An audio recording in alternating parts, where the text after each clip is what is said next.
Hello guys, good morning और आप सभी को राम राम। स्वागत है फिर से मेरे YouTube channel Amit special vlog पे आप सभी का एक नई वीडियो के साथ। वीडियो तो खैर क्या है, लेकिन ये है कि आज बैठे बैठे मेरे मन में एक ख्याल आया कि आप लोगों से एक बात शेयर करूं।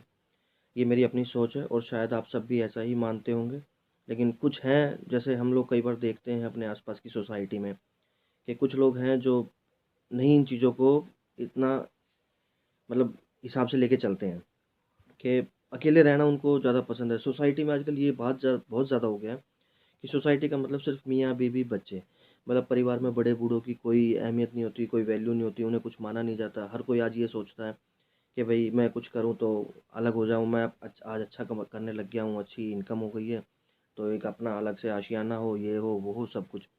तो कहीं ना कहीं ये चीज़ें और ये सोच गलत है, ऐसा नहीं होना चाहिए। क्यों?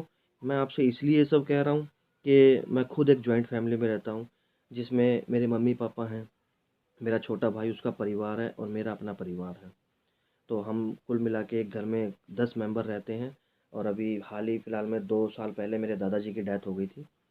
तो यानी करीब हम 11 लोग इस घर में रहते थे और कभी हमें ऐसा एहसास ही नहीं हुआ कि इतने सब लोगों के रहने के बाद भी हमारी प्राइवेसी को लेकर या हमारे शौक को लेकर या हमारी ज़रूरतों को लेकर कभी कोई भी चिंता हुई हो या परेशानी हुई हो कि यार इनके रहने की वजह से हम ये सब नहीं कर पा रहे या नहीं होना चाहिए, नहीं हमें अलग ही रहना है, ऐसा कभी ख़्याल नहीं आया। बल्कि हमेशा कहीं न कहीं हेल्प मिली है, सपोर्ट मिली है कि परिवार का क्या फ़ायदा होता है। कि जैसे हमारे बच्चे हुए, तो ज़रूरत पड़ती है कई बार, ऐसा कई काम आ जाता है कि हमें बच्चों को देखें कि अपने काम को सँभालें, और दोनों ही चीज़ें अपनी जगह कहीं न कहीं ज़रूरी होती हैं। तो उसे लेके हमने ये भी देखा परिवार में कि माँ-बाप होते हैं, घर में सब होते हैं, तो एक-दूसरे की हेल्प करते हैं ना, तो बहुत बड़े से बड़ा काम भी छोटा-सा हो जाता है। तो मैं आज आप लोगों से यही बात शेयर करना चाहता हूँ कि जो भी मेरे भाई या मेरे यार दोस्त जो भी हैं, मेरे व्यूअर्स हैं, जो मेरे सब्सक्राइबर हैं, वो इस वीडियो को देख रहे हैं, तो आप सबसे यही रिक्वेस्ट है, अगर आप जॉइंट फैमिली में रहते हैं, तो मैं आपको मुबारकबाद देता हूँ और यही कहता हूँ कि इस चीज़ को हमेशा कैरी ऑन कीजिएगा और अपने बच्चों को भी यही आगे से आगे शिक्षा दीजिएगा कि वो इसी तरह से ऐसे माहौल में रहना सीखें। और अगर कोई नहीं रहता है, तो आप लोगों से हाथ जोड़ के रिक्वेस्ट है कि कोशिश करें कि अपने बच्चों को और अपने आप को भी थोड़ा-सा सुधारें, सँभालें और सही रास्ते पर चलने की कोशिश करें कि भई जॉइंट फैमिली अपने आप में एक बहुत बड़ा मतलब हमारे अंदर ये गट्स होने चाहिए यार, कि बहुत बड़ा स्टेप है, जो अभी तक नहीं रह पा रहे हैं। मानता हूँ कि उनके लिए काफ़ी बड़ा स्टेप हो जाएगा कि यार एकदम से 4 बंदों से 8 बंदों के बीच में रहना थोड़ा-सा परेशान हो जाते हैं, मुश्किल हो जाती है। पर फिर भी मैं आप लोगों से यही रिक्वेस्ट करूँगा कि आप लोग जॉइंट फैमिली में रहें। और इस जॉइंट फैमिली के ऊपर के आपसे ज़रा सी, कि हमारे घर में ना बड़े-बूढ़े क्या वैल्यू रखते हैं, क्यों? क्योंकि वो वैल्यू से ज़्यादा उनका अनुभव हमारे लिए बहुत ज़रूरी होता है हमारे जीवन में।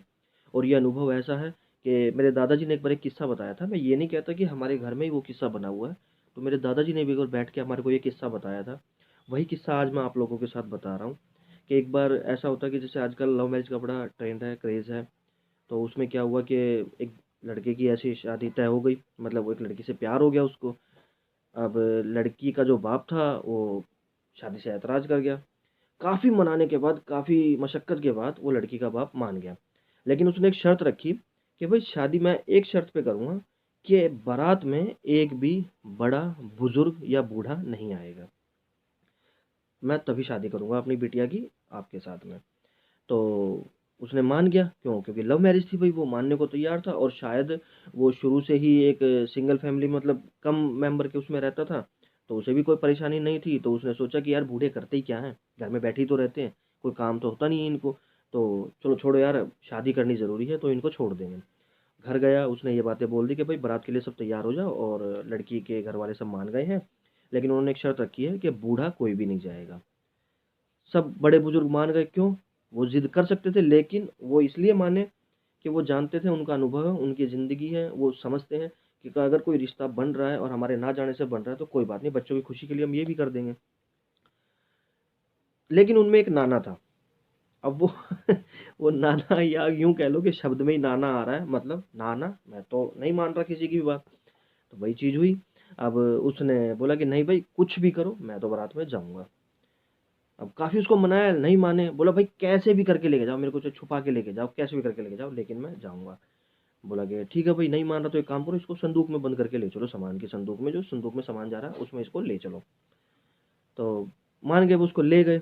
अब वहाँ जैसी बारात वहाँ पहुँची, लड़की के बाप ने कहा कि भाई ठीक है, बारात तो आ गई है, लेकिन अब फेरे एक शर्त पे होंगे, और वो शर्त ये है कि ये हमारे घर के पीछे से नदी बहती है, इसमें हमें पानी की जगह दूध बहा कर दिखाओ। अब बारात वाले सब हैरत में कि यार दूध बहा के दिखाएं, कैसे दूध बहा सकते हैं? मतलब सोचने वाली बात है ना कि यार इतना दूध कहाँ से लाएगा आज के टाइम में बंदा। सब मान गए, लड़के ने भी कह दिया कि भाई इसका मतलब सीधा सीधा ये है कि ये शादी नहीं होगी। उन्होंने कहा कि चलो भाई बारात वापस कर लो, और एक काम करो यार, वो नाना को भी संदूक में से निकाल लो, उसको भी क्यों मार रहे हो बेचारे को, उसे भी बाहर निकालो, जब मना तो हो ही गई है।